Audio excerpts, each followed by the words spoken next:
Diesel वाली जो गाड़ी है, डीजल की गाड़ी में यहां से डीजल आ रहा है पिस्टन के पास और यहां एयर भरी हुई है। अब एयर को और फ्यूल को जब कंप्रेस करके इसमें जलाएगा तो आपको पता है एयर का मतलब अप्रोक्सीमेटली 78% इसमें नाइट्रोजन है। अब जब ये जलेगा तो डीजल इंजन बहुत सारा पॉल्यूशन करेगा NOx का, नाइट्रोजन के ऑक्साइड का। इनसे स्मोक बनता है, इन्हीं की वजह से हवा में जलन होती है, आंखों के अंदर जलन होती है, बहुत सारी बीमारियां इससे होती हैं।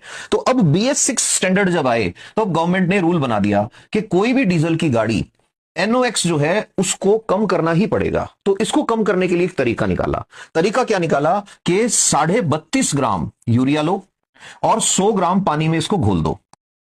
अब जब ये घोल दोगे तो ये बन गया 32.5% का यूरिया का घोल और इसका नाम रख दिया एड ब्लू।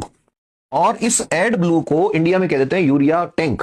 तो इसको गाड़ी के अंदर फिट कर दो। अब इसको जब फिट करोगे तो ये यूरिया है और यूरिया का फॉर्मूला आप सब जानते हो NH2CO NH2।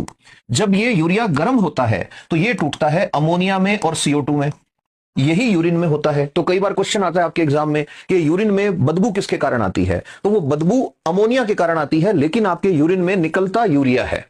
तो वो यूरिया बाहर आने के बाद टूटता है अमोनिया में और CO2 में।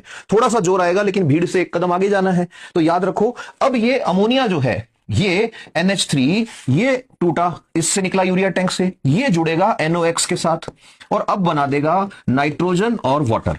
अब आप जानते हो नाइट्रोजन जो है वो तो एटमॉस्फेयर में है ही, तो 90% तक पॉल्यूशन कम हो गया अगर आपने यूरिया का टैंक BS6 डीजल व्हीकल के साथ लगा दिया तो।